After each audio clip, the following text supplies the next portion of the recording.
I'm David Scandura. I'm Justice Burkett. And today we're here to find out if Aftersun is the greatest movie ever made. I can't see myself before it, to be honest. Surprised I made it to 30. Welcome to the greatest movie ever made, the show where we watch a movie and tell you if it's the greatest movie ever made. Oh, That's what we do. Yeah. That girl's so Scottish. We're sad and Scottish. It's like obviously, like Paul Mescal is doing this, but that girl is so Scottish. I'm thinking about me depressed da. It's like, if only there was a way I could. I got school. Like that video. Yeah. If only there was a way that I could lift my da's spirits from his existential dread. He's getting a lot of beers at the hotel bar. He's ruminating on his wasted youth. Yeah. Movie that is movie that is so thoroughly entertaining or compelling that while you're watching it, it's the only thing that matters in the world. Is Yes. how we introduce the show. That's right. I'm David Scandura, joined as always by my co-host and Scotsman himself, Justice Burkett. Yeah, on my mother's side. Yeah, a little Clan, bit. Clan Buchanan, if you go way back on my mother's side. That's Okay, right. Yeah, okay. yeah. I got a decent amount of Scottish ancestry in me. Probably less than the German, but we don't like talking about that part as much, so we really play up the Scottish bit. Yeah. Yeah. You know, it's what you got to do. Be like, this is the unproblematic part of my whiteness. So that's the culture I identify with. Anyway. I got Italian and German mostly, so like, Yeah, Italian, like, they've done their fair share of crimes. yeah, we had our spotty Yes. spotty time during World War II as well. But at the same time, I feel like the Italians are one of the more lovable of the white ethnicities. Yeah. You know what I'm saying? I would like to think that my ancestors were the Italians that hanged Mussolini. Right. So Yeah, ideally. I'm not sure how far back things go. Yeah. No, we were over here at that point. Oh, okay. We immigrated in the late 1800s. And Italian Americans have never done anything bad. No. No. We're a proud, upstanding cornerstone of the American economy. That's right. That's right. And definitely not known for, like, being cops or criminals. Or criminal cops. Hey, it's anti-Italian discrimination. Yeah. I don't know why we started talking about that. Um, Anyway. Because this movie is white of a specific flavor. It's They all have been. Yeah. All of these, Right. all of March these movies Sadness- for March Sadness has been white people shit. Yes, but also like specific flavors of white people shit. Because it's like Manchester by the Sea, you got like working class New England. Jean de Florette, you have French. Right? And then like ordinary people, we had some like middle America yuppie shit. Right? Because they were like Chicago rich people. Right? And I guess it's not yuppies because they're older and have a kid. But you know what I mean? It's like, it's that McMansion Reaganite shit, you know? And then now we just have a sad Scottish guy and his daughter that he loves, but also his love is complicated, isn't it? Yes. Yeah. Before we talk about this movie, Yeah. how are you doing? And do you have anything to recommend? How I'm doing, you know how sometimes the answer to that question is, I don't know? Yeah? I don't know. Okay. Yeah. Cool. Yeah. I don't think it's a bad I don't know, but it's just like, it's a little out of my grasp at the moment. And do I have anything to recommend?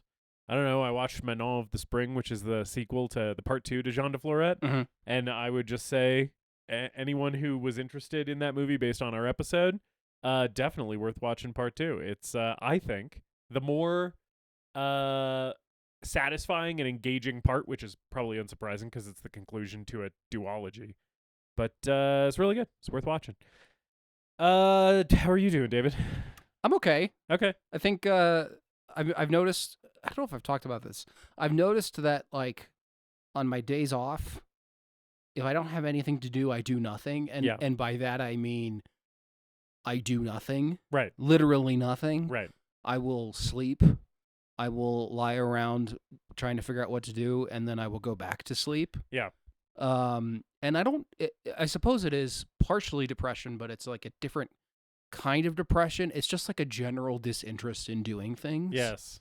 Malaise. But it's not necessarily like the kind of sadness that I'm used to. I don't know. Yeah. It's like it's 8:00. I can't think of anything to do. I guess I'll go to bed. Or Yeah. I don't know. Also, like, do you think part of that might just be that you're on your days when you're working at like a more physically demanding and exhausting job than before? So maybe on your days off, you're just like tired. That's certainly part of it. Yeah. But I have noticed if I don't like start my day off with something productive, which can be, just getting out of the house, then I don't really do much that day. Yeah. Which it's okay to have a day like that when you want to. Yeah. But if you don't want to, it can be frustrating. If you're like, Yeah. I'd rather be doing something and instead I'm doing nothing, that can be frustrating. There were times where I was really frustrated with that and reacted to it more emotionally. Yeah. And now I'm just like, if I don't do anything that day, that's just kind of how the day went. Yeah. I don't know. But I tell you what I did do yesterday. What'd you do? Which is I took a little holiday vacation of my own to the beach that makes you old. Oh, nice. Yeah. Right. Yeah, you're 2 for 2 on beach resort movies. Yep. Between M. Night's Old and this. And this is not a recommendation for old necessarily, but Yeah. I was like, I watched the movie about the beach that makes you old. Yeah. And it is a mixed bag. Yeah. That's what I've heard about that one. I haven't seen it myself yet, but I'll get around to it. It's, I think, the kind of stilted, unrealistic dialogue and the heightened performances that M. Night sometimes employs in his movies are kind of pushed to their breaking point a bit. Got it. And it's a silly movie about a beach that makes you old. Yeah. But it is like just some of those performances, it's like, these are good actors, and they're not doing good performances because I think the script is failing them. Yeah, and also because maybe M. Night has never been the best at directing actors. I feel like that's sort of an uncontroversial take. Because I feel like anytime there's a good performance in one of his movies, I feel like it is because the actor is really plugged into the material. But when there are myriad bad performances in his movies, I'm like, okay, maybe this was just the director not communicating what he wanted or what the movie needed to the actors successfully. Yeah. I think there's a couple people who know what movie they're in and find a good middle ground, but there are others that just feel lost. Yeah. And it doesn't help that the first hour of it is quite messy. It is a lot of like running up and down this beach, discovering different things happening. And it's like we lose track of people, we lose track of space. Yeah. And that is part of the beach that makes you old is not a naturally occurring phenomena. So like there's weird stuff that happens there. Yeah. But some of it just feels like lazy. Like this beach isn't that big, but people keep getting lost. Right. Hard to get lost on a beach. Really good lines of sight on a beach. We keep forgetting who's there. The whole thing about a beach is that it's mostly flat and you can see for a really long way. Yeah. And then like once like shit slows down and we stop trying to shock the audience and throw in all of these different plot events and try to explain the beach. They start discovering things about the beach at a much slower rate than you would expect. Right. And once it slows down and it's like M. Night is able to take a breath and let his themes that he's obviously been developing the whole time actually kind of take center stage, it gets better. Yeah. But the first hour is like, this should be much more fun than it is. And instead it's just kind of tedious. Yeah. Yeah, you don't want to be bored by a movie about a beach that makes you old. Yeah. I feel like there's ways that I feel like there's ways that movie could be fun the whole time. It's an hour 50 and I'm like, too much. Yeah. Too long. Yeah, longer than Aftersun. The Beach That Makes You Old movie is longer than this movie. That's crazy. Yeah. Yeah. And the ending, the twist ending, like, sort of feels like he's approaching making some kind of statement, but he doesn't really seem to commit to it. It just seems like I think people wrongfully accuse him of throwing in twists for the sake of them. Right. But I do think this may have been a step too far with the twists. Got it. Yeah. Where it's just like, you could have made a statement here, and it seems like you were suggesting it, but it doesn't really land. Yeah. Yeah. It kind of works at its best when it's a little bit more quiet and emotional and focusing on the main family that we're following, which it takes a while because everyone else has to die first before we just get down to the family. Yeah. They have to succumb to the ravages of the beach that makes you old. Yeah. Well, speaking of family on a beach and the ravages of getting older. Yeah, the ravages of turning 30. Yeah. Hey, Yeah. That's recently in the rear view for both of us. Yes, I'm sure we'll have a lot to talk about. If this is a movie about just being sad and 30 in a lot of ways, which is like extremely relatable. I feel like most people who have turned 30 can relate to Paul Mescal in this movie. Last episode I was saying Mescal, like he's the booze from the tequila adjacent I think smoky... I've made that mistake a few times. Yeah. But I believe it's Mescal. Paul Mescal. Yeah. Yes. Aftersun Yeah. from 2022, directed by Charlotte Wells. Hey, Yes. got another woman-directed film on the podcast. Yes, and another feature debut film back to back with Ordinary People. These were both first films by their directors. Sure. But unlike Robert Redford, Charlotte Wells has not yet made another movie. And after seeing this movie, I am very interested to see what she does next. I was a little surprised when I clicked on her name on Letterboxd and saw that this was her only feature film credit still. I was like, oh, she hasn't done anything in the 4 years since. Yeah, I don't know if she has anything in development or anything, but I don't know, actually. Yeah. It does sound like that she wants to continue to work with Paul Mescal. That might take a little bit because he's a very busy man. Yeah. He's in demand. He is. This is the first thing I've seen him in. Okay. Yeah. I've seen him in Gladiator 2 and Hamnet. I think that's it. But I loved him in Hamnet, as a lot of people did, and controversially maybe, really liked him in Gladiator 2. Yeah. He's not Russell Crowe. Right. But I liked his take on the character. Yeah.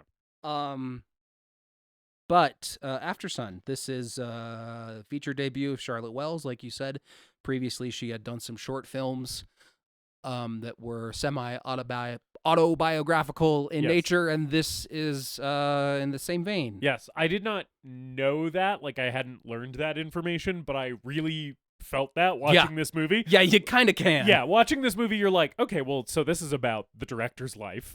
Clearly, the writer and director of this movie lived some version of this experience, and what we're heightening and what we're fictionalizing is unclear, but it is clear that the emotional core of this story is coming from a very real place, which is like, yeah, one of the things that makes this movie so damn sad. I feel like it's worthy that we're ending March Sadness on this one, because I feel like the sort of emotional core of this feeling so genuine and like lived is like a lot of what makes the movie effective. Yeah, we haven't done many recent movies either, and this was like had some festival hype, and was kind of talk of the town for a while, and like of the movies that have come out in the last few years, it's the one that I know most by reputation for being sad, and kind of playing with film form a little bit. Yeah, pretty experimental movie, this one, in some ways, which I was really, I think really worked for me. I think the sort of experimental editing and camera placement and stuff in this movie, even some of the stuff that it does with music feels a little bit like out there. And like we're trying things that maybe have been relegated to genre stuff or other worlds like music videos and stuff. It feels like we're borrowing aesthetics and sounds and stuff from like other worlds that you don't usually see in like a serious drama. You know what I'm saying? And then kind of seeing how they work in this movie. And a lot of that like is the refusal that the camera often makes to like focus on the face of actors, especially during like really emotional moments.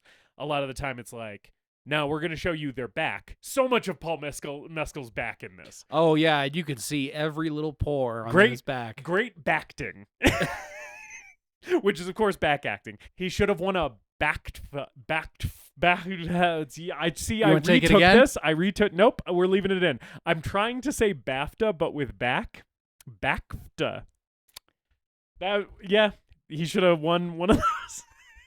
Do you feel proud and accomplished? No. I mostly feel ashamed and like I should walk into the ocean. Okay. Much like Paul Mescal in this movie. Yes, that's what I was referencing. No, yeah, he's a great back actor. He's really good at like kind of just like flexing all these little muscles back there in a way that just breaks your heart into a bunch of little pieces. I think the best back acting though has to go to Nickel Boys. Yeah, because there's a whole part of that movie that is just David Diggs's back. Damn. He's in that? Yeah. I didn't even know he was in that. Fuck it. Oh man, so good. So good. Wow. Still doesn't have a physical release as far as I know, and I'm saying Criterion, hop on that shit. I really have to see that movie. Nickel Boys is incredible. Everything I've heard is that it's like groundbreaking, one of the greatest films of all time. Yeah. It's awesome. I gotta watch it. It's weird to say awesome about a movie. Right. It's about the horrors of racism. Yeah. But great movie. Yeah, right. Yeah, I need to see it. Anyway. Yeah, some of the experimental stuff in this movie, like interspersing the taped footage, which is like, it's not inherently experimental to have like a handheld camcorder that we're cutting to in a movie, but the way this movie does it, the way it intercuts it, and the way that it sometimes like splices the image, like it's like the digital camcorder footage is then like kind of melding and blending with the film camera stuff is a choice that I really liked. And all that stuff in here I think is really cool. Even the very first scene of the movie is the camcorder footage with the reflection of the screen, and we can see that someone's watching it on the couch. Yeah. Like, you can see their reflection. Yeah. Lots of reflections in this movie too. So yeah, I think the way this it plays with the narrative in kind of it sort of unfolds in a stream of consciousness format, much like a memory would. Yes. And the camcorder footage is kind of interspersed in that, and sometimes it has that element to it where it's like, okay, it's clear that this is someone's watching this right now, and then other times it's like the camcorder footage as happening in the scene itself. Yeah. When we start with camcorder footage for a very brief moment, because I didn't know much about this movie. I knew about the camcorder stuff. I thought it was going to be the whole movie. I thought it was going to be the whole movie too. I was like, is this a found footage family drama? Because if so, I am so in. Yeah, I knew your brain would bring up that. Yes, yeah. Right. The horror in this one isn't something that's in the woods. It's the deep trauma of your father. It's the demons of Callum's unknown and murky past. Yeah. But no, yeah, like all of the camcorder stuff I think is woven in very well. Part of me does sort of yearn for the version of this movie where it's entirely found footage, but that movie is probably admittedly less effective. I kind of want to see the static like camera in the hotel hallway or whatever. And it's like, we're seeing the scene where like Sophie like tries to get into the apartment and can't get in because she doesn't have a key, and you're just watching it from like a hotel security camera.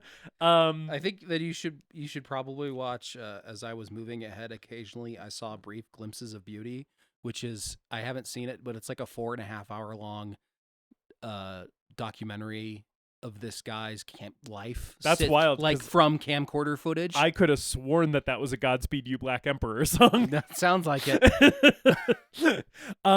Yeah, I will sometime get you to repeat that full paragraph of a title to me, and I'll watch it. I really wanted to see it, but Yeah. like that's I think that's probably similar to Aftersun in that regard. If you want found footage family drama. Yes, found footage. I hate that you came up with that phrase. I hate that your brain thought of that. You know what's fucked up? Because you're so Blair Witch pilled. I am very Blair. And just like, yeah. I like when movie is a guy with camcorder jumping at scary thing in woods. That's right. You know what? You say it like it's a bad thing, but I'm just sometimes it's a bad thing. Sometimes, to be clear, it's a very bad thing, because some of the worst movies I've ever seen have been found footage movies. Because everyone saw Blair Witch Project and it was like, okay, we got 2 nickels. But I'm addicted. I'm addicted to them. It's like it's junk food for me. You know, everybody's got to have their little garbage. Yeah. So Callum and Sophie are father and daughter. They're on vacation at a Turkish beach resort. I like that it takes a while. Like the way that this movie, like you were saying, it kind of plays with conventional narrative. Some of that is the sort of experimental elements of the filmmaking, but also some of that's just the writing. And I really like how this movie reveals information to you very slowly over the course of its runtime. It feels almost like a mystery that you're solving and piecing together. Yeah. It's just the mystery is only sad. It's but it is sort of like it held my interest in a way that I wasn't necessarily expecting. Like I expected to be immersed in this movie because I've heard that it's very good. But the thing that I didn't necessarily anticipate was that like the plot of this movie was very gripping to me, because you're just getting little tidbits throughout, and they're fed to you so subtly, and you have to like be such an active participant in this story that it ended up being like way more of a thinker than I thought it was going to be. I thought I was going to mostly be feeling in this movie, but I was thinking a lot. You know? And and I really admire that filmmaking choice. I think that it's great that it's like when the movie starts, it's kind of like you can feel the sadness and sort of the weight of the world on Callum's shoulders, and you can kind of tell that Sophie's like aware of it, but it takes a while to really understand the extent of what's going on with him, and how plugged into it she really is. Like how aware of where he's at she really is. Because for a while it seems like it's like, oh, he's trying to hide this from his kid. And then as it goes on, you're like, oh, he's unsuccessfully hiding it, and then he's not really trying to hide it. And she is like way more clued in to his mental state than I think even he realizes. Yeah. Yeah. This is kind of similar to Manchester by the Sea in that it's a slice of life film. It deals with kind of mundane things. Right. And thematically what it's dealing with is, as you put it on our Manchester by the Sea episode, the cruel, unstoppable nothings. Yeah. However, in this movie, it is a lot more abstracted and open to interpretation, kind of pushed to the side. Yeah. Even than it is in Manchester by the Sea. We don't get a scene where we see the flashback of Callum breaking up with Sophie's mom, or vice versa, right? It's like all of the stuff that happened before that has brought him to this very low place is like left to the imagination, basically. And the unresolved trauma that Sophie is dealing with, or the unresolved feelings that she's dealing with in the present. Yeah. While watching the camcorder footage. Yeah. That's completely abstracted too. Yeah. I looked it up, and this movie was inspired by Charlotte Wells' unresolved feelings about her father's death when she was 16. Yeah. And that is kind of implied throughout the movie, but it's also pretty left open. Like the movie doesn't end with any sort of real closure as far as like what happened with her father, after this vacation. Yeah. But also the movie sort of does tip the scales in a specific direction. Like it definitely leads you to a conclusion. The whole movie, like kind of like the mystery thing you were talking about, you're waiting for the tragedy to happen. Yeah. You're waiting for something to go wrong. Yeah. And it sort of tips in a couple of directions a few times. Yeah. Where either it's just Callum's depression and his occasional like absence as a father having some kind of ramification, or Sophie spending her time with these older kids, something happening there. Mm-hmm. It maybe I don't know how much I was reading into this or if it was something that the film was actively trying to do, but you kind of spend a little while waiting for something like that to happen, and it never does. Yeah. But it is just it doesn't have to. I think maybe like a lesser version of this story would have something big and tragic happen. Yes, I completely agree with that. I think that honestly, the tension of waiting, knowing something bad is going to happen, because the movie is very clearly forecasting that through like some like ominous music choices. I'm thinking about when there's the song that like slows way down and you get the like pull out on their hotel door that looks like something out of a horror movie. It looks like it's like a moment that is leading you up to like a jump scare. Yeah, they do. You know? They use the ominous music a lot, even in scenes where it is seemingly there's nothing ominous happening. Yes, really. Yes. And what it is the movie really getting under your skin and being like, you cannot get comfortable. You're not safe. Something bad is going to happen. Right. And to your point, like it never really does. The big tension breaking moment never happens. And honestly, like I was kind of white knuckling it through chunks of this movie, a couple of the chunks that you mentioned, like when Sophie gets locked out of the hotel room, and then also when she is first when she's hanging out with the older kids the other time, when they ask her to play pool. Those two scenes, I was like really like actually kind of edge of my seat, very tense, the way I would be watching like a horror movie waiting for the jump. In a way that I don't think this type of movie usually gets that response out of me. And I think that the decision to not break the tension is one of the things I like the most about this movie. I think that if there was a moment where it was like, here's the big tragic thing, I think it would maybe lessen the impact and kind of not square with what the movie is going for. I'm going to say it while I'm thinking about it. Towards the end of the movie, there's the under pressure sequence. And it's like so pointed and noticeable that the song cuts off before the last two words of the song, right? It goes, this is our last dance, this is ourselves. And then it cuts off and you don't get to hear the under pressure. And it's like, I think that's what the movie's been doing the whole time. I think that musical choice kind of is the movie in one moment. It's like the whole journey that you've been taken on. And it's like, yeah, you've seen everything leading up to the thing. And then we're just, what the thing is. Under pressure is, you're singing it in your head, but the movie doesn't give it to you, you know? Yeah. Yeah. I think the musical score, particularly the low ominous music that feels like it's something out of a horror movie. Yeah. More so than a drama. Yeah. It does get excessive, I think. I do feel like there is this slowly building tension, this slowly building like undercurrent of sadness to everything that's going on. I think that's naturally created through the shot choices and the details that Charlotte Wells decides to focus on within the frame.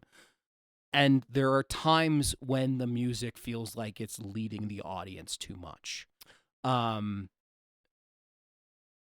Where it ends up doing the like, I don't know, the stereotypical A24 horror thing. And this isn't a horror movie where it's like shot of the woods with scary music and nothing's happening. There's parts of that in this movie that I kind of felt like were a little bit excessive, but like as the movie goes on, as it develops, as you spend more time with these characters, I think the tension and the your understanding of the characters really sets in to the point where that under pressure sequence, like you said, is so effective when we lose the music, when it ends on that unresolved way before the actual end of the song.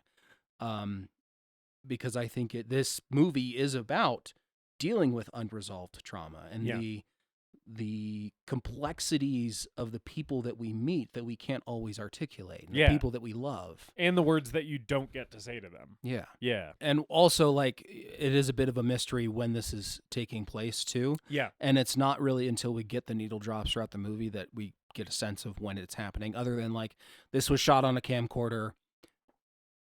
Okay, now we're doing the Macarena.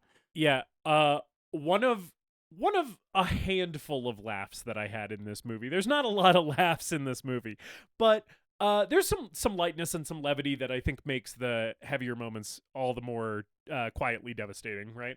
But one of the laughs that I had in this movie is in the Macarena sequence, because just first of all, just the Macarena needle drop is very funny. It's planting us like very specifically at a time in the world. And then also there is a lot of this movie you're seeing like Sophie's POV, like you're kind of seeing what she's seeing around the resort, and as she observes people, you're kind of seeing the little glimpses of other people's lives that she's getting. And there is a really funny moment where the Macarena's happening, and there is a dad at one of the tables at the resort just like hamming it up, like really committing to the Macarena, and his whole family around the table is like, "Oh, dad." It's like classic dad fucking activity. White people. Yeah. So white. Right. Yeah, just this European dad being like, "Look, I am doing the Macarena." Like I like the singer that they have. Yeah. Like that old, like the old guy in that big sparkly blue coat. Yeah, the like lounge singer guy. And he just sounds like shit. Yeah, just some like the 25th most famous singer in Turkey in the 90s, and he retired to this like resort gig. He's just playing here every single night, 5 nights a week, singing Tony Bennett. Yep. Just playing, some Dino, some Tony Bennett. Yeah. Whatever will good keep people gig for entertained. That guy. Yeah, this movie takes place in 1999, so for these characters in a couple of years, things are about to get sad too. Right? Yeah. The whole world. Paul Mescal, you think you're sad now? Just wait until you witness those towers come down. I don't know. How did the Scottish feel about that? I imagine Who that knows? they didn't like it. I assume that they were not pro, but like it also it probably didn't shatter the consciousness of their country and make everyone insane for 10 years like it did in our country. It's like us when we read that there's a tsunami somewhere in the right, Asian right. world. Yeah, right. It's like, whatever, we just move on. Yeah, so Scottish people saw those towers fall and they were like, "Oh, that's too bad." Anyway, I got sheep to fuck. I gotta eat my haggis. I can make that joke. I have Scottish ancestry. I'm Yeah. allowed to make the sheep fucking jokes. Haggis is pretty good. I've had it. Yeah. Okay. I mean, you can get bad haggis, but you can get bad anything. Sure. Yeah. Sure. But I'm sure haggis doesn't have the pizza rule where like there's no such thing as bad sex or no. bad pizza. There's certainly such a thing as bad haggis. Yeah. Yeah, but when I had it, we went to a nice little restaurant in Scotland. I ate that boiled sheep stomach. Did they have like frozen It's pretty good. microwaved haggis that you can get, like TV dinner haggis? To be fair, when I was in the UK with my family when we took a trip when I was younger, I did not spend a lot of time in grocery stores. So I don't recall, Senator, I do not recall whether there was frozen haggis pizza rolls. I do remember going to Marks and Spencer, which is like a big grocery store chain over there, when we were in England earlier in that trip, and being shocked that you could just like buy clothes at the grocery store. Like they had like, you could buy like a sweater and jeans or whatever at this grocery store. And like now a bunch of stores in the US are like that. But I feel like back then that was the first time it is so novel to me. I was like, what? You can get a scarf while you're getting a loaf of bread? That's crazy. Europe is so modern, you know? And now it's like Target is that. Yeah. Yeah. Yeah. This movie's set in Turkey. Yeah. And I thought it was really funny when they took a day trip. They take a day trip to Turkish baths. Yeah. But initially, it's like the bus just pulls over to the side of the road and they walk out and look at some trees. Yes. And I'm like, this is just like any fucking turnoff on I-17. Right. Well, we are spoiled living in Arizona because it's like when you're from the UK, seeing a tree is novel. Like they deforested their whole country like almost 1,000 years ago. There hasn't been a tree on that island in so they're like, whoa, conifers. It's just like, this is just a rest stop 45 minutes away from us. Yeah, but we got to stop and do Tai Chi. But then, then they do the Tai Chi and the Turkish bath. That's another way that you know it's 1999. We're doing Tai Chi? Yes, is because instead of being on prescription depression medication, instead Callum is doing Tai Chi and reading books about meditating. And it's like, dog, you just gotta hang in there a little longer until everybody's on Lexapro. No, I mean 20 years from now, he would have been watching Andrew Tate, definitely. Yeah, right. Yeah. He would have been like, yes, the problem isn't me, it's all the women in my life. Or I need to stop being such a good dad. He would have been my friends watching Jordan Peterson, like just before Jordan Peterson became a big problem. You're right. He would be a Peterson guy and not a Tate guy because he is too sensitive. Yeah. He's too sensitive to be a Tate guy. And if you're like a guy who like hates his life and wants to blame somebody else for it, but also you cry a lot, that's the Jordan Peterson guy. Yeah. Jordan Peterson sounds like he's crying half the time. It's because his organs are shutting down from only eating raw meat and drinking fucking milk and shit. Like, he's unhealthy. Yeah. He's feeble. And he probably has a small penis too, and he just cries about that. Almost certainly. Yeah. Been listening to too much Cum Town. Yeah. I'm Jordan Peterson, and I'm gay, and I have a small penis. That's every joke. Yeah. Anyway. You know what? If this movie was made like 4 years later, we could have gotten Stavros as like a fat guest at this Turkish resort. Fat Greek guy? Yeah, just get Stavros in a sad family drama. He's already done Begonia. That's a serious movie, right? You get him in a movie like this. It's like Paul Mescal and his daughter are like trying to communicate and connect, but they kind of keep talking past each other and, you know, not addressing the big issues in their relationship. And then like Stavros is in the background and he like drops an ice cream cone and like picks up the ice cream and puts it back on the cone and keeps licking it. Yeah, he would do that, wouldn't he? Prestige actor Stavros Halkias.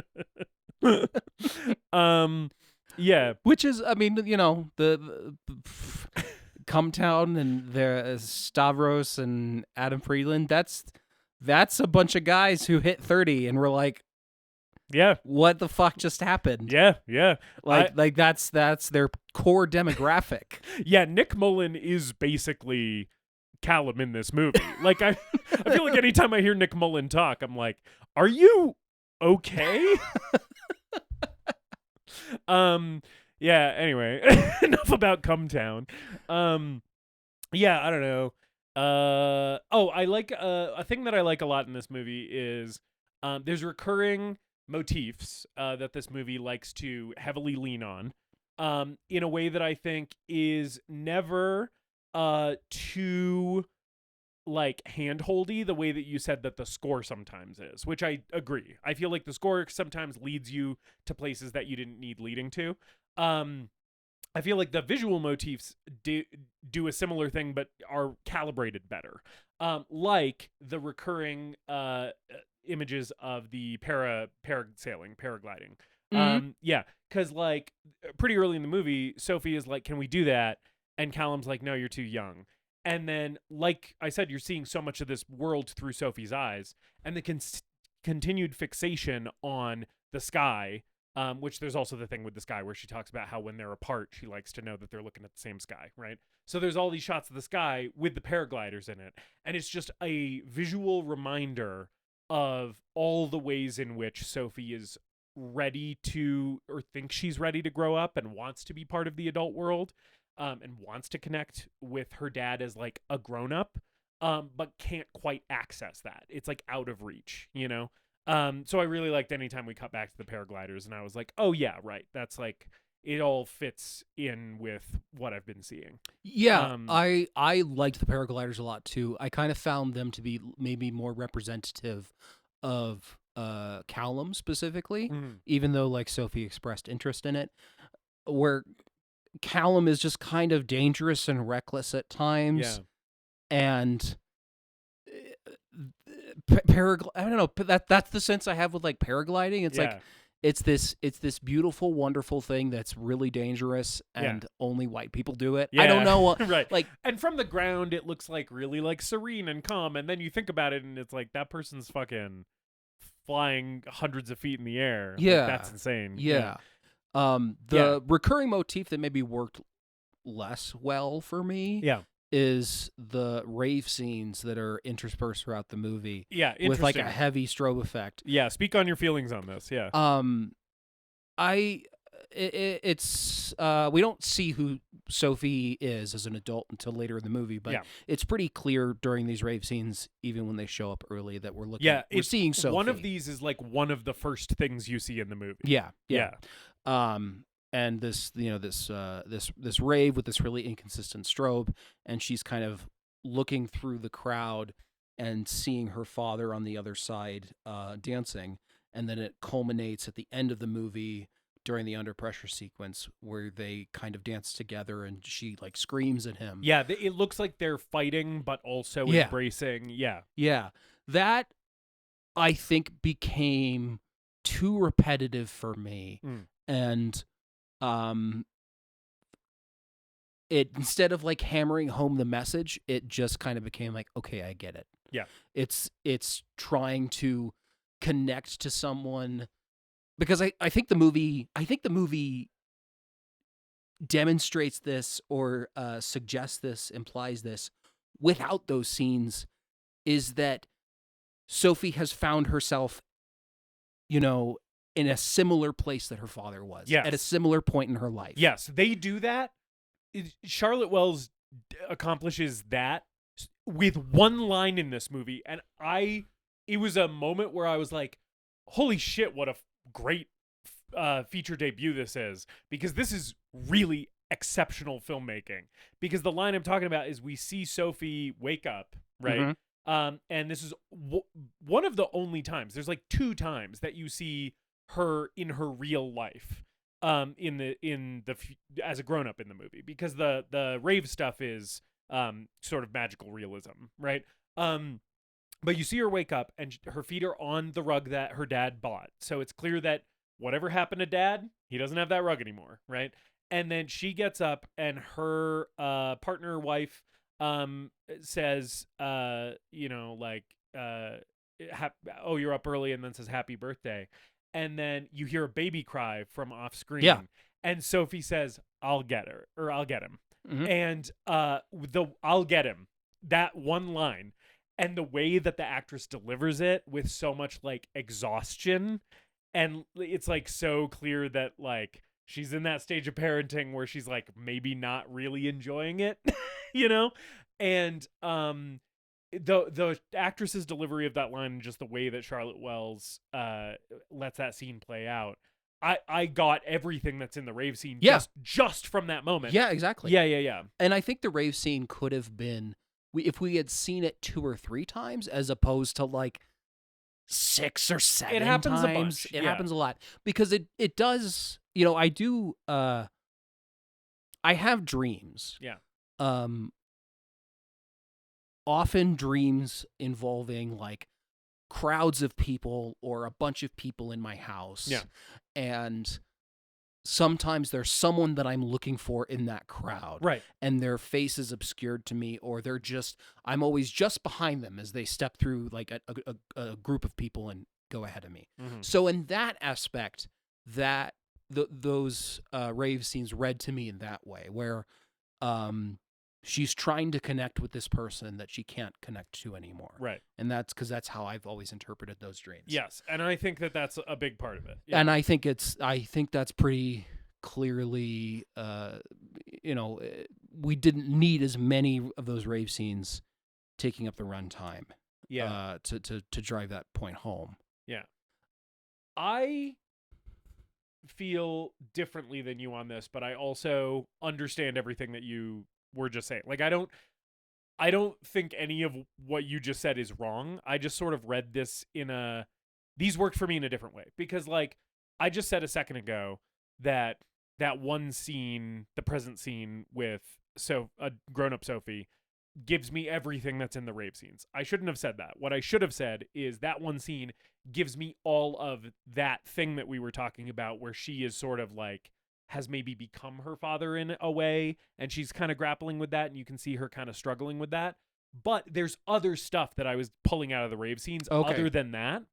And I was grateful that Charlotte Wells continued to intersperse them so frequently in the movie, because I feel like every time I saw it, every time we cut back to that imagery, I pulled something else out of it. I feel like I was like mining stuff from that the whole time.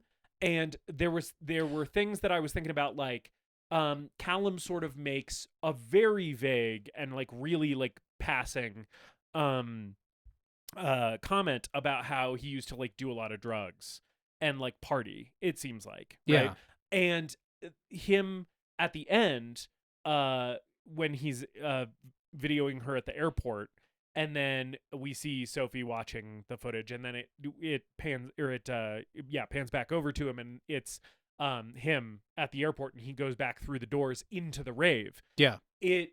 I interpreted that moment as kind of fulfilling that piece of it that I had kind of picked up on. It's like this is the youth that he gave up to be her dad, and there is part of him that wants to return to it, and some of his frustration and discontent with his life, with his current life, is like he wants to be a young guy going to raves and partying, and instead he has the responsibility of having an 11-year-old daughter, right? And so I think that part of him rejecting all of life, potentially, because it is implied that he commits suicide at some point, right? I think part of that is like part of that for him is trying to return to a youth that he can't get back to, right? And so there's that element of it.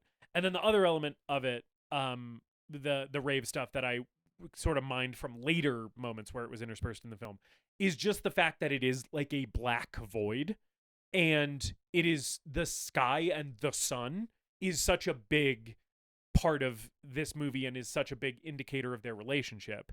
And I think it's a really striking choice thematically, that when she goes to find him, like in her dreams, he's in the dark, because she's not looking up at the same sun that is shining on him anymore. He's somewhere else. Okay. Right? They're not in the same world together anymore, like she had been saying before. I think the final scene did work for me, where like it's either him returning to his more reckless youth, and that maybe is leading to his death, or a desire to do so, or just him fading into her memory. Right. I think that works, but I think throughout the movie, I did try to keep mining those scenes for something, and never quite found that like the answers that we got deserved the journey. Yeah. I think we just needed less of those. But you bring up a very good point, and I want to talk about Callum. And Paul Mescal, who is fucking so good in this movie. He's great. He's fantastic. I immediately identified this character because I feel like I know this guy. And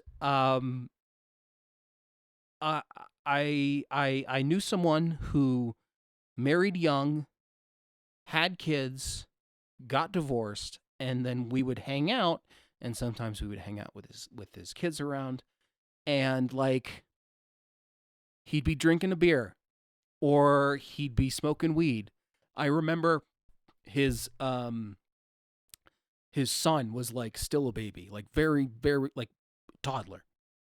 And we're smoking weed and his kid reaches for like the pipe on the table or the joint or something like that. And he my friend reaches down and pulls it away and says, "Nope, sorry, buddy. When you're older, we'll smoke together." Yeah. And I was watching this whole movie being like, "Oh yeah, this is that guy who I used to know." Yeah. Who married young, had a couple of kids, had a kid in this case in the film, and is still trying, got divorced and is trying to recapture his youth and trying to be independent, and has hit 30 and realized that his best years are behind him and that, like it or not, he has to be a dad, but he doesn't know how to. Yeah. And that was like really difficult to deal with because it's like Callum is not a bad person. No. He's not even a bad father. No, he's not a bad dad. I think that's one of the key things about this movie is that he's not a bad dad. And neither was my friend, but there are those things that you notice. Yeah. You notice so early on that he's having a beer with like every meal at the resort. Yes. Yes. And the drinking increases throughout the movie in a way that is subtle, and if you're not watching for it, you could miss it, but it's also like you do notice it. Yeah. If you're watching. Yeah. Yeah. His reactions to some of the things that his daughter says are like kind of surprising and nonchalant when she tells him that she kissed this kid Michael. Yeah. Like you kind of expect him to blow up a little bit, but he's like, "Oh, whatever. Just be careful." You know, he was your own age. Okay, that's fine. Yeah. And even that is a moment where it's like that is maybe indicative of some of his more lackadaisical and uncaring traits, right? Yeah. But it also, I think, is also good parenting. Yeah. I think it's good parenting for your 11-year-old daughter to be like, "Hey, I kissed a boy," and for you to reinforce that as like, "Hey, it's fine that you did that. I'm really glad you told me, and you should keep telling me stuff like that." Yeah. Right? And we should be honest with each other, and you can tell me anything. And it's like, it's interesting that the same impulse that has him like having her try his beer, is also like a good parenting impulse too, that is like encouraging this like honest rapport from her, And Sophie's independence, it's sometimes unclear how much of that was something that he instilled into her and empowered her with. Yeah. Or it's something she's developed out of necessity. I think it's both, and I think that's the really messy thing about it. And that's I'm not here to shit on this guy who I used to be friends with, but like that's something I noticed with his daughter too. Yep. And I felt like his daughter and Sophie had a similar kind of precocious in a way that wasn't obnoxious, independent, grown up sense of who they were and how they carried themselves around adults, and a desire to be to hang out with older people and understand older people, and also like an understanding of their problems and an understanding of what they're going through, and remembering girlfriends that her dad used to date and being like, "I miss her, whatever happened to her." One of the most quietly devastating moments in this movie is when Sophie says about Claire, the ex-girlfriend, she says like, "Oh, that's too bad, I liked her." And Paul Mescal says, "Yeah, I did too." Yeah. Right? And it's like, and then like she almost cuts him off to then ask another question or say something else. And so you don't get time to dwell on it, but it is such a little moment from Paul Mescal where you can see how much pain he is still in about this relationship. And it's like, it's just, there's no time to dwell on it. It's just on to the next thing. Mm-hmm. And so you just watch him swallow that pain. Yeah. Yeah. It's so hard to watch her understand, like know what he's going through, or see what he's going through and not be able to put it into words. Like when the child describes what it is like to have depression but doesn't know what to call it, that moment hits you like a knife in the heart. Yeah. So it really does. And the moment that follows that, when she's describing how she's feeling and he realizes that whether it's nature or nurture, he inflicted this upon her. She has depression in some extent because of him. Yeah. Right? Because it's like, whether it's his parenting or his genes, she inherited this from him. And then he's brushing his teeth and he stops to listen to what she says. And then he literally spits in his own face. He spits on the mirror there. And that was one of the most powerful images in the movie to me. Is he, like, I don't know if I've ever seen a guy spit in his own face in a movie before. And I was like, I'm surprised more movies that I've seen have not employed that metaphorical imagery. Yeah, and it holds on that image for a while, too. Yeah, because he's so disgusted with himself. He's so angry with himself that she is feeling the thing that is making his life feel unlivable, right? And it's like, it's devastating. It's like, it's heartbreaking. Yeah. You were saying that you know someone who reminded you of Callum.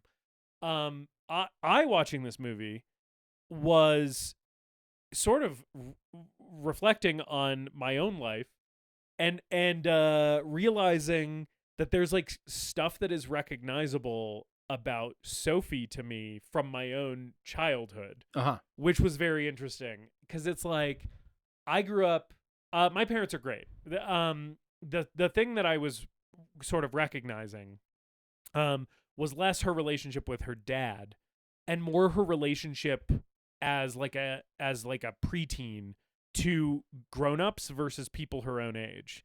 Because I spent most of my childhood, over the summers in my childhood, being an actor with a Shakespeare company that did a summer festival. And I was me and my brother and like a handful of other kids were like the stock kid actors in a company full of grown-ups. It was not children's theater. It was like, children doing the theater. It was like adult actors. And then there was a handful of kids who played the kid parts.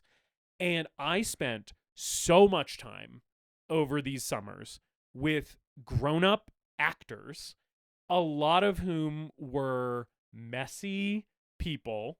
There were a lot of people who were like dating each other and then breaking up and then dating other people who were also doing the theater. There's a reason they call it drama, folks. And then there were people who were dealing with addictions of various kinds that I only really realized were going on when I thought back on some of my memories of conversations that I sort of heard because I was in the room but was not a party to. Yeah. Which is a lot of what Sophie's experiencing in this movie, is she's hearing grown-ups talk and seeing what they do, and they're not paying attention to her. They don't know she's absorbing all of this.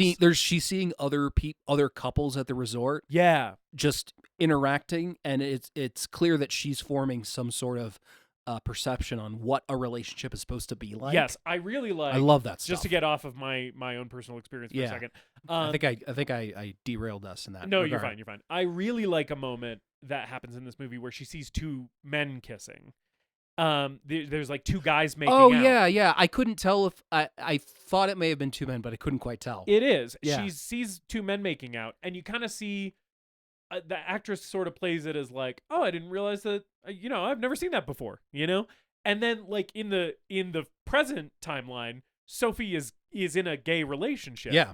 And I love that the movie does not make a big point of connecting those two dots. They just exist together in the same narrative. And if you want to draw a line, you can, where it's like you see maybe the first time she's ever realized that relationships can be more than a boy and a girl. And then, like, in the future timeline, it's like, yeah, her and her wife are raising a kid together, But anyway, yeah, so, like, I just feel like, as I was watching this movie, I was thinking back on, like, cast parties that I was at, or, like, backstage conversations that I saw, people's behavior that I saw, And I was like, yeah, it is weird. It's weird to be like 11 years old and in a room full of like drunk grown-ups and to feel special.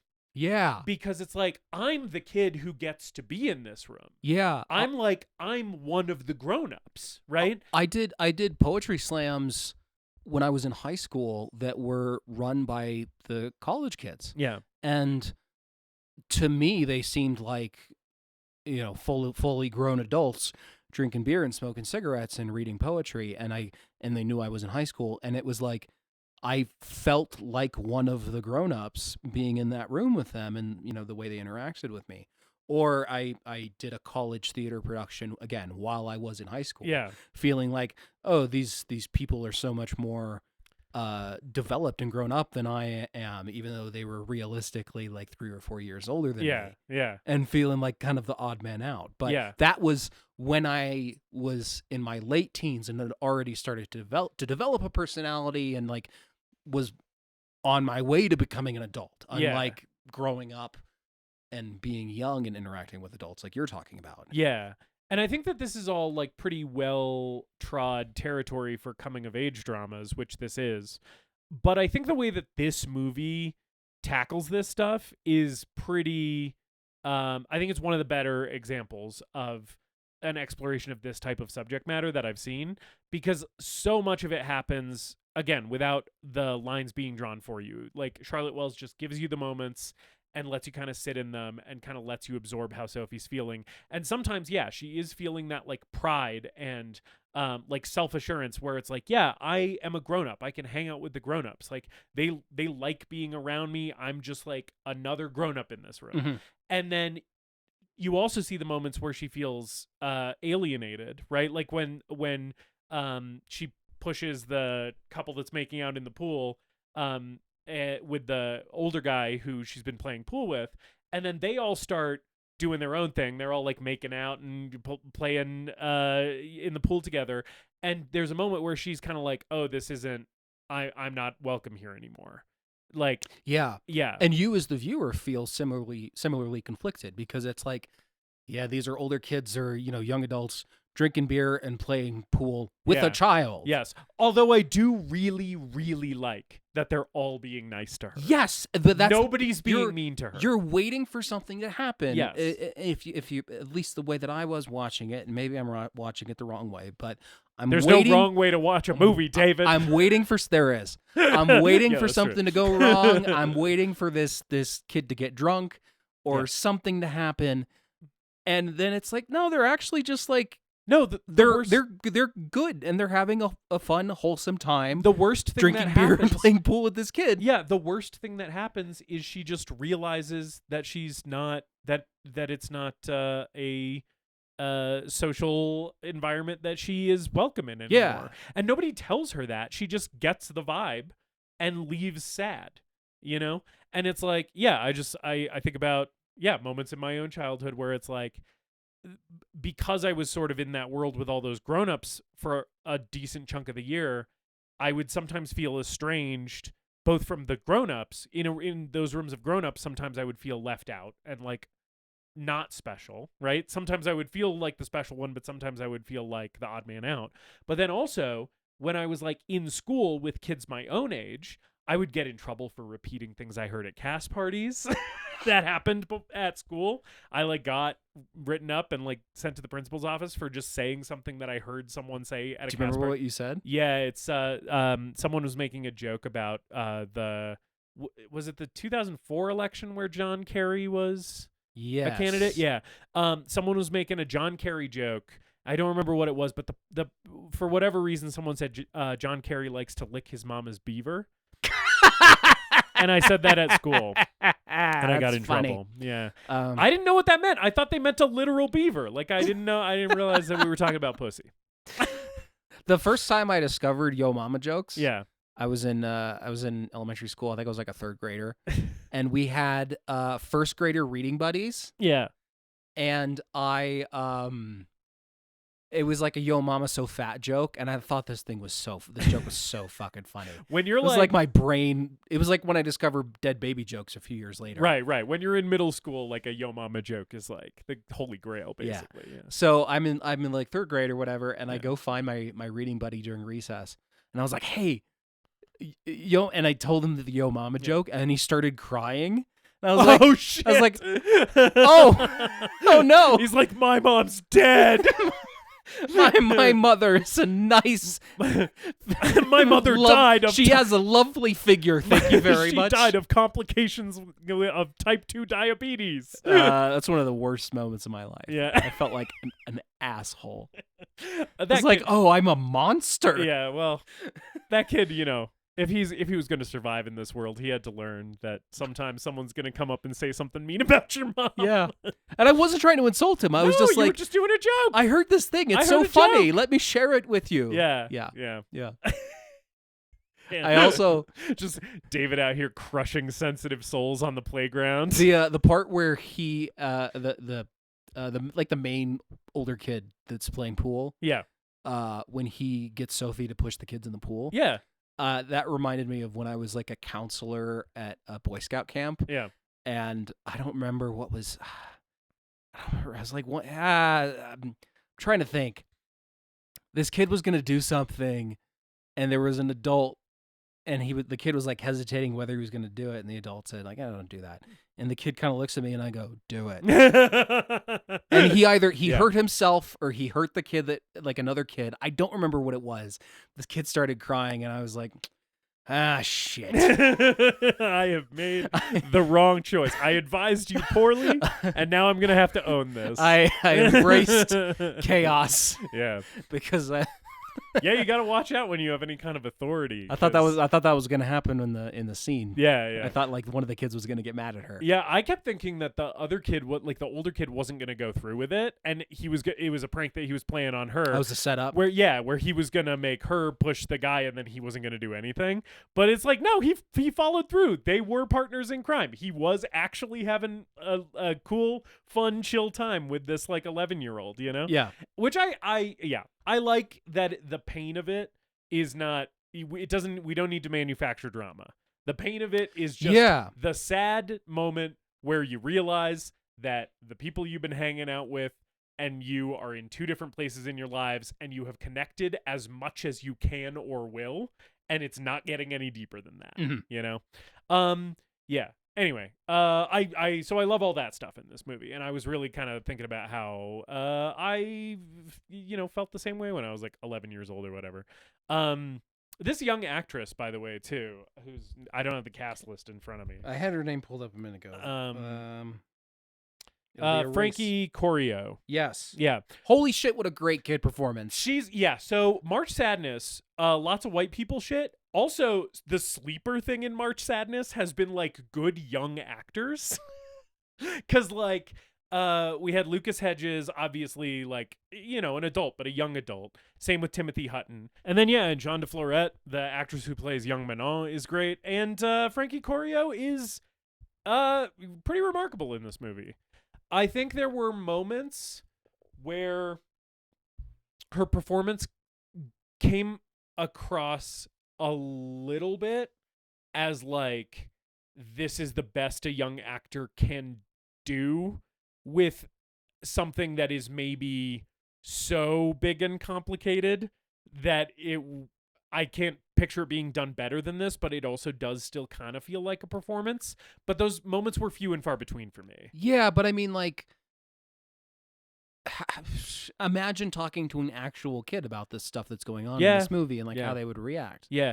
And also like those moments were sort of saved too by like the fact that she is kind of doing a performance. The character is doing a performance a lot of the time. Yeah. She has a good rapport with her dad and likes to, play pranks on him and mess around with him.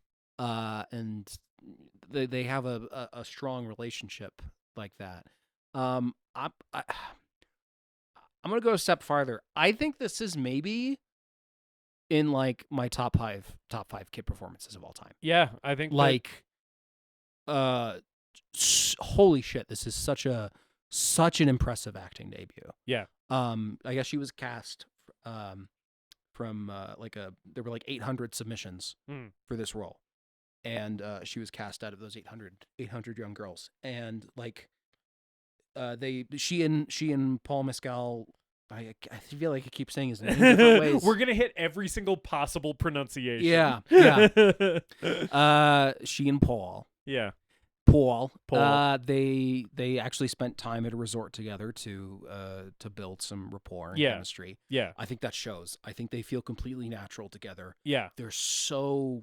I never felt like I was watching acting. I felt like I was watching two people. Yeah. I will say, even though I said the opposite of what you just said, I do want to stress that anytime I felt like I was watching acting, which was not often, I felt like I was watching really fucking good acting. Good acting. Good acting. Yeah. So it's like she's never bad. Yeah. And I do agree. I do think this is one of the stronger kid performances that I've probably ever seen. Yeah. And there's the girl in the fall too. I forgot about her. She's good. Probably top 5. Yeah, she's so good. I had a list in my head. I have AJ Soprano as number 1. I think that's the best kid performance ever. Yeah. And then I had 2 is the kid in Alice Doesn't Live Here Anymore. Oh yeah.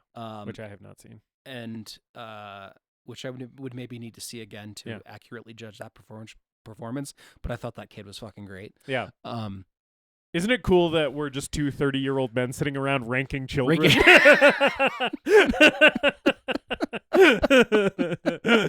This kid is pretty good. I'll put him maybe one over that kid. That kid, he's kind of shit.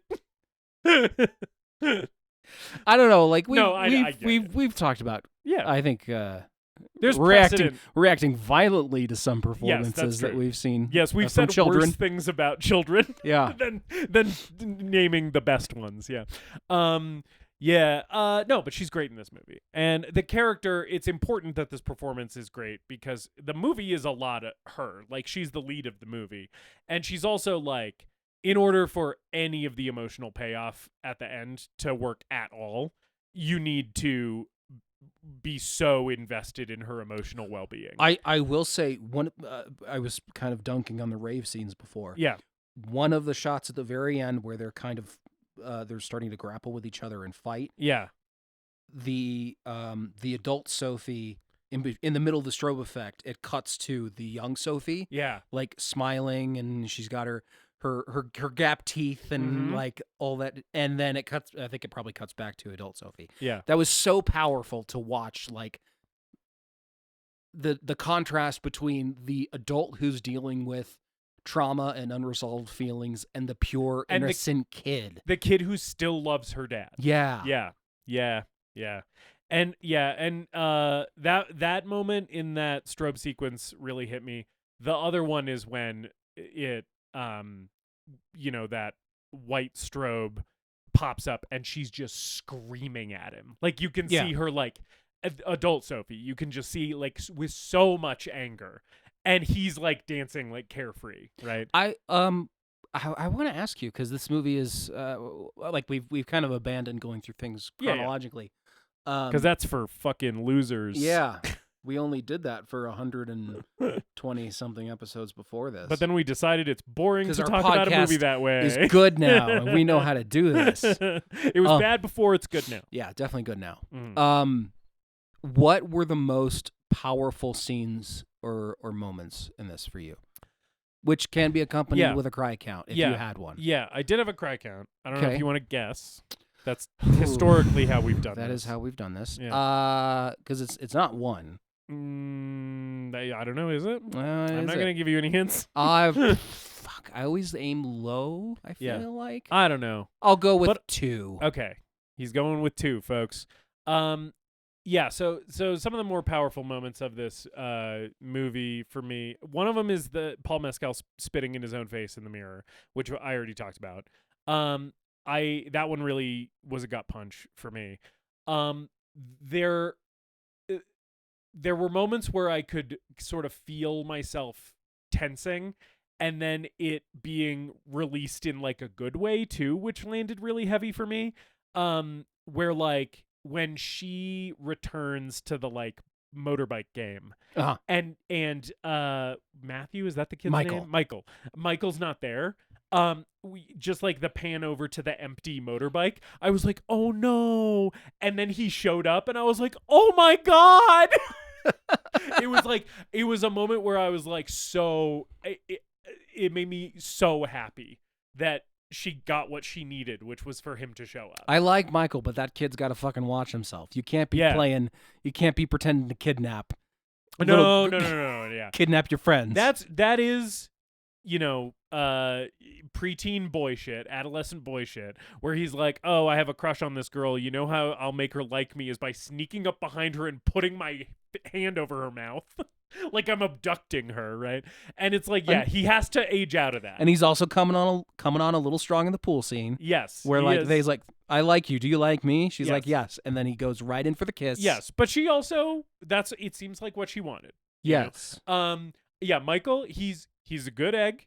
He's got to figure some of that stuff out before he hits puberty or shortly thereafter, because otherwise we're not going to like Michael as much. Otherwise Michael's going to be listening to Andrew Tate. Yeah. Oh boy. I do like Michael. I like that he's kind of a little fat kid. It's nice to see. But he's got game. It's like nice to see some representation. He's a little fat kid with game. I liked it. Yeah. And so that was like a moment that really hit in like a nice way for me. Yeah, the other ones is like there's the moment where the scuba mask gets lost, and then right after that they're on the boat again, and Paul Mescal is like silent, and he's like fuming and like brooding, and not in a showy way. He's just very internal, right? And Sophie like has to break the ice. Like she has to say the first thing, and she is basically like, I didn't see you throw it. And she's like, I'm sorry. Like, I know it was expensive or whatever. And it's like, it's so clear that she is like used to walking on eggshells around his fragile emotional state. And so that little exchange was really heavy. And also she knows what he looks like when he's sad. She's so tuned into that. Right. Cause she knows he's beating himself up. Yeah. Yeah. And, and then, I mean, the big ones, are when she gets locked out, and, the moment where, she wakes up on the reception couch, and for the guy to like show her to her room, I was just like, oof. Yeah. And that has come, of course, after Paul Mescal has walked into the sea, which is also a heavy moment, but it's like, it's the closest thing this movie gets to a showy heavy moment. And I feel like the even quieter, subtler ones were hitting harder for me, Okay. Yeah. Not that sequence doesn't work for me, because it absolutely does. Yeah. He walks to that ocean, and you're like, oh, he's not coming out. Yeah, and it holds on it for a long time. Yeah. There's another moment that's a little showier that did work for me, but I was also like, I guess rather than showy, it's telly, I guess. Yeah. It's saying the thing when he's talking to the scuba instructor. Yes. And he makes the comment of like, I didn't think I was going to make it to 30. I don't know how I'm going to make it to 40. And then he realizes that the guy has walked away and didn't hear him say that. Yeah. That's like, okay, I kind of can get that. That's something that I can connect to, and this was my joke Letterboxd review. Yeah, this is the Bo Burnham song about turning 30. Oh, totally. Yeah. 2030, I'll be 40 and kill myself then. Yeah. I feel this way. I'm sure you've felt this way. There are people who I've talked to where it's like, holy shit, I'm 30 now. Yeah. And 40 is this large, scary number looming in my future. Closer to that than we are to 21, brother. Yeah. Oh boy. Yeah. Time is destroying us. Yeah. That moment, like it worked for me, but I was also like, I kind of got that already. Yeah. Okay. So my two favorite moments of this movie. One of them is really small and kind of inconsequential. Mm-hmm. It's just like an interstitial transition scene of him standing on the balcony. Oh, yeah. Outside the hotel room, just like vibing. Yeah. And I'm like, get the fuck down. You have a kid. Yep. You are going to hurt yourself. Yep. And because that's the whole thing within this movie is drinking in front of the kid, those little moments where he flirts with his like more reckless. You see the more reckless side of his youth come out. He's always telling her not to smoke, and he's smoking. Yeah. Oh man. One of the gnarliest things that he does in the entire movie is when he picks up that fucking discarded street cigarette and starts smoking it. That's when you know he's at the end of his rope. Woof. Yeah, that's right before he walks into the sea, and he's like, yeah, I gotta get a nicotine buzz to like amp myself up to walk into the ocean. Let me just take this fucking halfer from the cobblestones of this Turkish street and just stick it in my mouth. Well, at the like one of the first scenes we have at the beginning of the movie is him sneaking a balcony cigarette while his kid's falling asleep. Yeah. That's the thing is like the whole arc of his character kind of condensed into one scene for me is just like you have a kid to take care of. Yes, she get needs your you. shit together. Yes, she needs you and she loves you. And then the other most powerful scene for me is one of the probably more memorable, bigger scenes in the movie. Which is when she sings karaoke and he doesn't go down and sing with her. Yeah. And I want to grab him and smack him in the face. Yes. And I'm like, go sing REM with your daughter. This leads into her being locked out because he's like, he goes back to the room after this and she's like, I'm not coming, I'm staying here. Yeah. And yeah, it is that scene is so hard to watch. God, you watch her. She goes down and she sings and she's singing it and she's having fun. And she's kind of like, she's looking at her dad. And playfully being like, get down here. Like, we're going to do the thing. Come on. She can pressure. And then when she realizes that he's not coming down and her expression just melts and it just holds on her. Yeah. Singing the rest of the song. I will also say I have never thought as deeply about the lyrics to Losing My Religion as I did watching. I was like, this is a pretty heavy song for a kid to be singing. Yeah, you're right. It's also very pointed about like the events that are currently happening. Yeah, true. Yeah. But the Under Pressure scene, slightly offset by the fact that I always crack up at the part when Freddie Mercury just starts babbling and he goes, people love treats. The way you just did that was so Jack Black coded. Your face, I was rig-a-goo-gooing. Your face looked Black-esque, I would say. Well, I shouldn't say Black-esque. Jack Black-esque. Tenacious D adjacent. Jesus. People know that's not what I meant because of context. I mean, don't remove the context. School of Rock is a big part of my personality, yes. So yes. Yeah, no, that scene is tough. And it's like, it is the moment of the movie where you are the most angry with him. And then like, after that, he tries to kill himself by walking into the ocean. And you're like, I kind of get it. Like, it's not good that he does that.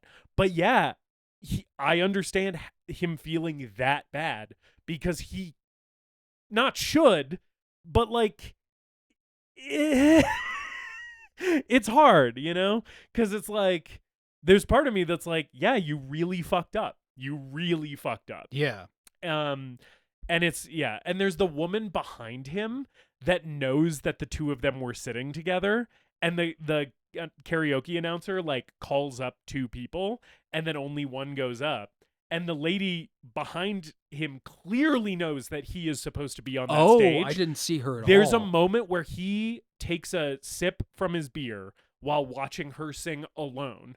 And then there's a woman behind him that just kind of does a really quick and very disdainful glance toward him as he's like sipping his beer and then just goes back to looking at the stage. It's like really, really fast. But it is a moment where you can just see people around him noticing this and judging him for it, you know. The other one, I didn't cry when she was singing solo karaoke. I felt really awful watching it, but I did not cry. The one that got the first cry out of me, that I also want to talk about, we haven't talked about the cries, is when she gets all the people on the beach to sing to him for his birthday. Yeah. And it is such a sweet gesture It is like such an act of pure love from her, and it just bounces right off of him because he can't. It's too much for him. He can't take that, you know. And then we just cut to him weeping uncontrollably in the hotel room, and great crying from Paul Mescal. Like, great shot of his back. Yeah. Oh yeah, great acting. And just like a tear sob sounds. Like it sounds like how I sound when I cry that hard, you know? And like watching that, I immediately, the cut from For He's a Jolly Good Fellow to the shot of his back when he was about to start crying, I literally started crying with him, like at the exact same moment, which I was like, wow, this movie is so perfectly emotionally calibrated that the first time I'm crying in this movie is the exact second that one of the characters cries for the first time. And yeah, it really got me. And then it holds on him for a long time, and he just he cries heavier and heavier and heavier. Because he knows that he fucked up so bad, and that like there's that all of the feelings wrapped up in that of like this love that she is like pouring out on him, that he is like fucking up receiving. You know, he's like not able to receive it in the way that she needs him to receive it, and it's like he that's him owning that, you know. Yeah. I don't know, like that was your first cry? That was my first cry. The other stuff is just basically the end of the movie. Okay. So, and some of it's we've already talked about. So like the last strobe sequence, which is the under pressure bit. I started crying, I think, before we went into the strobe, when because their last day at the resort, he's like, "Come on, let's dance," you know. And that's how the under pressure sequence starts. And I think just seeing him be joyful with her, and to see her kind of resisting and being like, "No, I don't dance," and him being like, "Please, come on," you know. And it was I think the moment of him trying to pull the joy out of her instead of the other way around was very affecting for me. And so I started crying then. And then, of course, Charlotte Wells, again, perfectly emotionally calibrates this moment where you like start feeling stuff before the strobe stuff happens, and then the strobe stuff like cranks the emotions up to like 12, and it's like so big. It's such big feelings. And we've already talked about all the stuff that's going on in that sequence, but I was crying through basically all of it. I was like really heavily sobbing. And then and the other one is when we see the footage of her at the airport after the vacation is over, right? And I love that you can feel Callum's emotions and like read his whole state through the movements of the camera, because she's in the like line going up to the gate, and the camera moves to where she's gonna be next before she gets there. And I'm just like, he doesn't want to miss a second of her, you know? Because he really does love her so much, even though he's like fucking up, you know? And the thing that made me cry is like that airport footage pauses or ends, and then the camera swings over, and it's grown-up Sophie watching it on her couch, and I just start crying again. Yeah. And then I basically just cried through the end of the movie. Okay. Yeah. So we got 3? Yeah, we got 3. Yeah, I was pretty torn up by the end of this thing. Yeah. And like, it's funny, I watched this in the middle of the fucking day. And in the middle of a work day. Like, I worked before this, and I'm gonna work after this record. And the Podmaster came home like at the end of the movie, and so I was just like a mess, and I just had to like get hugged by my wife for a little bit. And in order to put myself, you. I know, my steak too juicy. God. I had to watch this alone in my house. I'm sorry. With the cats and the bugs. But then and the heat. Sorry about the bug onslaught.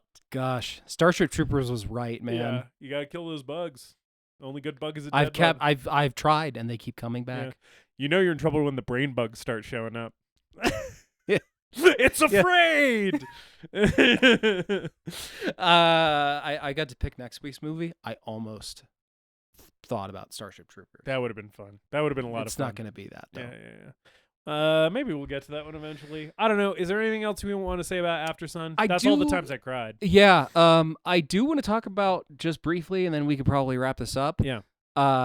How well this movie depicts the inherent sadness of resorts. Yes. And how they spend most of this movie just dicking around at the resort and not doing anything. Yeah, and part of that is because Callum is depressed and has a hard time motivating himself to do anything. But also part of it is because at a resort, there's just downtime.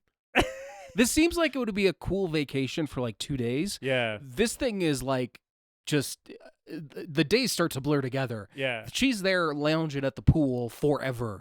Yeah. And they only do a couple, like they do the scuba diving or the snorkeling or whatever. Yeah. They spend a day sightseeing in Turkey, it looks like, where they go to the Turkish baths. And they buy a rug? They buy a rug. They buy an 850-pound rug. I love the pounds in terms of it costs 850 pounds. We were talking about the score a little bit earlier, and I agree with you about how sometimes it maybe overplays things. Yeah. That led to me sort of really enjoying a few of these moments where it was just completely silent, because they stood out to me a little bit more. And one of them is when we cut to him back at the rug store after he like sees the rug that he wants, but it's too expensive. We cut to him back at the rug store, and he's just sitting like basically catatonic, like leaning up against this big stack of rugs, and like just the shot of him there, and then like the guy coming up the stairs and being like, "Here's your receipt, sir," and he just like turns on and is like, "Oh yeah, thank you so much." Right? Yeah. Was like that's like one of my favorite little moments of the movie where I was just like, man, that's really sometimes what it's like. Immediate buyer's remorse. Yeah. Well, and also it's just like, he wanted the rug, and then he has the rug, and he's like, I don't feel anything. I thought this rug was gonna fix me. That's how I felt buying deli chicken wings last night from Safeway. Thought these wings were gonna fix me. Yeah, and they were dry. Yeah. And stringy. They always are. We talked about this. You just have Stockholm syndrome with some restaurants. Yeah. And for me, the Safeway deli is one of those. Yeah. Because it's so easy to go and get mediocre chicken wings or mediocre chicken tenders. And sometimes they're like halfway decent, and then other times I feel even worse after eating them. I'm just saying, Maverick hot dogs never let me down. I had 3 hot dogs yesterday. Fuck yeah. I had 3-dog day. A 3-dog day. I had and then when you're on the toilet later, it's a 3-dog night. I had to drive. Driving a mail truck to Kachina Village, which is a few miles south of Flagstaff on the 17. Mm. Those bitches do not make the speed limit. Those things are struggling. Yeah. So I drove this metal death box in the right lane with the hazards on, going 55. Yeah. To Kachina Village to deliver, and then I pulled over to the Shell station. Yeah. And grabbed a hot dog and mac and cheese to supplement the lunch that I brought because I was so dead tired. Shell has pretty good hot dogs, turns out. Pretty big old dog. And then I got a couple of the dogs from Safeway that they have occasionally. Fuck yeah. Man, I had those in the shower. I had 2 shower dogs yesterday. And one shower dogs. You are living you're living in a world that I think most people can only dream of. I put on some new metal and just ripped those things open in the shower. This is next level shit. It was awesome. Shower dogs is next level shit. I don't know if I've ever had a shower dog. Shower beers I've done. Shower beer. Oh yeah. Yeah. That's a classic. Yeah. But a shower dog is that's advanced. Now I got a shower dog and shower beer. Got to combine those. Yeah. Oh man, a shower dog with a shower beer? Fuck yeah, now we're talking. I feel like driving the mail truck on the 17 is like the equivalent of like taking the hoopty out on like the Fury Road. Like it's like I'm gonna get behind the wheel of my jalopy. Oh yeah, and like go into the fucking Mad Max wasteland. And it was because people are fucking crazy. I was having trouble starting it yesterday. Yeah, there were several times where it was like I'm gonna have to call because I can't get this fucking engine to turn on. Yeah. But I made it. Old-timey, like, crank engine. Yeah. Meanwhile, some fucking asshole in a Cybertruck is going 93 miles an hour. Because the Mercedes vans that we have are like, they're new. They got backup cameras. They're turbocharged. Like, you can get those things fucking moving. Yeah. But your standard, what you think of as a mail truck, that thing has been around for 30 years. Yeah. And it's been repaired many times. It's held together with duct tape and dreams. Yeah. Yeah. Anyway, we were talking about the resort. Yeah. Yeah. I like that it's under construction. Like, the resort's kind of shitty. Yeah. And they're like, there's like all these construction noises, like it's not peaceful and relaxing. It's like that motorcycle game made me nostalgic though. I was like, man, that would have been sweet. Yeah. Motorcycle game right next to the bar. Get out of here. Yeah. Very sweet when Michael gives her a coin so that they can play together. That's a really cute moment. Yeah. But then it's like every night they're watching terrible entertainment. Yeah. And Callum's drinking more beers. It reminded me of the one cruise that I've been on, big time. Yeah, this whole situation where I'm like, there's moments where you're like, okay, I'm on vacation. And then there's moments where you're like, get me the fuck out of here. I can't stand this any longer. Like, I can't. Yeah. And so you just do what Callum does, which is just continue to drink more and more until it's over. Mm-hmm. Yeah. I don't think there's anything else. Okay. Yeah. The only other thing that just occurred to me is we talked about the score. We didn't really talk about the soundtrack. Yeah. But one of the things, I like this movie's soundtrack. I think the needle drops are mostly good and well deployed. But I sort of did want to echo your criticism of the score on the soundtrack as well, in that sometimes it feels like a song is so specifically chosen for how its lyrics are tying into the exact moment you're seeing that it does feel like a hat on a hat a couple times. And one of those, like the Losing My Religion karaoke veers kind of close to that, but I think it's made up for by the fact that the character is performing it. Mm-hmm. And then I think Under Pressure is great. I have no qualms about that needle drop. I think it works for the movie and is awesome. I would agree. But there were a couple other ones that stood out to me where I was like, it feels like we're being a little bit too descriptive of the movie instead of like maybe enhancing it and giving it another dimension by having this song here, you know? Like tub thumping? He drinks a whiskey drink. He drinks a vodka drink. He drinks a lager drink. He drinks a cider drink. He's sad and he has a daughter. Some of the needle drops were not recognizable he's a enough. Man and he's an alcoholic. Some of the needle drops were not recognizable enough that I was like okay with them. Yeah, and that was like, oh, they just made a list of songs from the 90s. Yeah, picked one. Yeah, and picked the one by a famously Scottish band because yeah. I think that's it. I think that's Aftersun. Okay, that is Aftersun. And the end of March Sadness. The conclusion of March Sadness. I am happy to see it go. I am too. I need a break. I'm glad that I watched all these movies. Should we do a sadness ranking? Sure, yeah. I sort of already have mine, I think. We said last week Ordinary People was the saddest movie of March Sadness. For me, Aftersun has topped it. Mm. I'm going to say Aftersun is the saddest movie of March Sadness. Ordinary People second, Manchester by the Sea third, and Jean de Florette fourth. I think for me it's Ordinary People, Manchester by the Sea, Aftersun, Jean de Florette. Gotcha. Because I think Aftersun is sad, but it's complicated. Yeah. And that complication is also makes it sad. Yeah. But it's like there's moments of levity, there's moments of like good feeling. Like it takes a while for the sadness to really sink in with this one. Yeah. But when it sinks in, It sinks in. It sinks in deeper than those goggles going to the bottom of the Mediterranean Sea. Yeah. I should ask you a question. Justus, is Aftersun the greatest movie ever made? David, I had heard a lot of hype about this movie. It was much talked about when it was released. I'm glad I finally got around to it. Glad I've seen Paul Mescal in a movie now. I think he's fantastic in this. And Frankie Corio, like we said, is kind of a revelation. Really excited to see what else Charlotte Wells has up her sleeve, because I think the filmmaking in this is really creative. I think a lot of the experimental stuff that she does works really well with the tone of the movie and sort of helps you stay engaged in a relatively like slow-paced at times movie But the slow pace never feels sluggish. It feels like contemplative and like it's giving you time to kind of sit with stuff. I was so thoroughly engaged with this. It really glued my ass to the couch for the whole runtime in a way that dramas I feel like sometimes have a hard time doing. I think it's an exceptionally watchable and engaging drama, despite the fact that it is also heavy shit, really emotionally devastating. But I think those punches are executed with a lot of finesse, and I was pretty blown away by this one, and I think it's the greatest movie ever made. It is my favorite movie of March Sadness, in addition to the saddest one for me. And maybe one of my favorite movies that we've covered on the podcast in a hot second. I really severely fucked with this one. David, is Aftersun the greatest movie ever made? I have to agree with a lot of what you said. I am so interested to see what Charlotte Wells does next.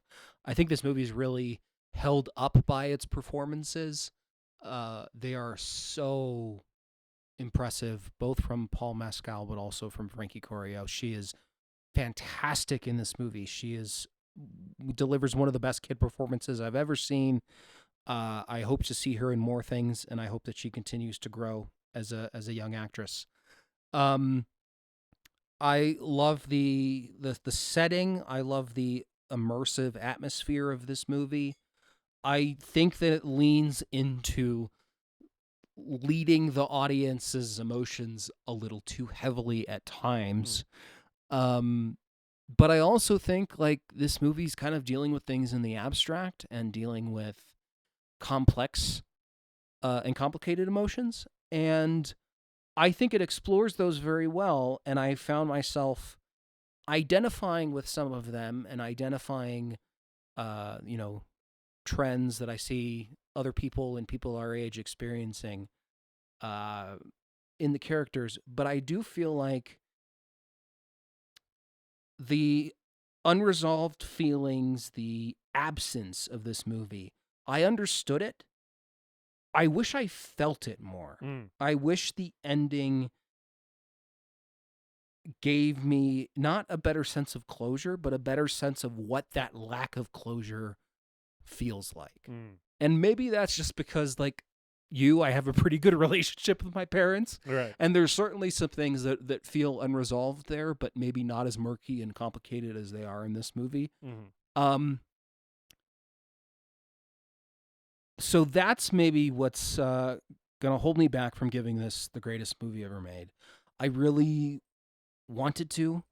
I think this is my favorite movie of March Sadness too. I was really impressed with this and really loved it and loved sitting in it. But I do think that maybe it needed to end on a stronger note than it did for me to really, really connect with it on a deeper level. Yeah, fair enough. Yeah. I mean, I sobbed through the whole ending, so I can't relate. But I also get what you're saying. I also never cry. Yeah, that's true. I feel like what did I cried at the wall. Yeah, yeah. Why do I feel like you didn't cry at Rango? Why do I always think you cried at Rango? Because Rango whips, dude. Rango doesn't make me sad. Rango's just like good times. Yeah. I don't know what else. Maybe there's something else that I cried at. I cried at the Titanic a lot. Oh yeah. I was surprised that I cried at Titanic a lot. What are you made of stone? I know. I thought I would have. I for a long time that was my least favorite James Cameron film. Yeah. So well. And then I was like, oh, this is one of the best movies I've ever seen. Yeah, people grow and change and evolve. Yeah. And we all become our parents. Especially when we turn 30. Happy March Sadness. David, I don't know what we're talking about next week. You don't. It is your choice because I just made us watch 4 weeks of the most depressing shit ever put to film. It'd be so funny if I was like, Requiem for a Dream. Next week will be Schindler's List. Sallow. Yeah. No, Justice, I was thinking long and hard about what I wanted to do. I made a joke at one point that we need to watch something with like explosions and people dying soon. I'm not going to do that. Okay. We're going to only have good vibes. Great. Just a good time. Yep. There's going to be some colonialism and white savior stuff, but maybe put that to the side. We'll think of it. We're touching on maybe our first David Scandura childhood classic. Whoa. We're going to watch The Road to El Dorado. Oh, shit. Cool. It has been, so many years. It's been a minute since I've seen it, too. It's probably over 2 decades for me since I last saw this movie. Yeah. That'll be a fun one. Yeah. Yeah. Whew. That's going to be so much. That's going to go down so much easier than any of this shit. Just a cool drink of water to wash the bad taste of the family trauma and the depression out of our mouths. Yeah, so tune in next week to hear David get horny about cartoons. You know it. That's going to be happening. You know it. In the meantime, follow us on Instagram at TGMEM_podcast and send us an email at thegreatestmoviepodcast@gmail.com. Yes. Tell your friends, leave us a comment, leave us a review somewhere. Yes. You ungrateful sluts. We're always really mean about that. Yeah. Maybe that's why we don't get very many reviews. We also don't, because people don't like us negging them into it. Post online that much. That's true. We're bad at the social media marketing. We've been really bad at that of having recently. a podcast. Thank you guys for listening. Kiss. Give someone call someone in your life that you haven't spoken to in a while. Yeah. And just like tell them how it's going. Check in on your dad or check in on people. No, I think this movie is a big your dad should call you. Yes, that's true. I was going to say check in on your friends who are dads. Make sure they're doing okay. Yeah. Yeah. Yeah, that guy that you work with who's like married, but he's still checking out like 18-year-olds that come into the restaurant. Maybe don't spend too much emotional labor on that guy. Just but keep an eye on him. Make sure he's not going to kill his family. Yeah. Or walk into the sea. Yeah. Anyway, March Sadness is over next week. Join us as we take an adventure to El Dorado. Yeah. And as always, we love you so much. Later, dipshits! We hope you enjoyed this episode of The Greatest Movie Ever Made. Please remember to leave us a rating and a review, and to subscribe to the show wherever you listen. We appreciate you supporting the show and spreading the word. Tell your friends to listen, tell your enemies to listen, tell your mom to listen. If your neighbor has an unsecured Bluetooth speaker, connect to it and play an episode. You can follow us on social media at TGMEM_podcast. And if you've got a movie that you want us to talk about, send us an email at thegreatestmoviepodcast@gmail.com.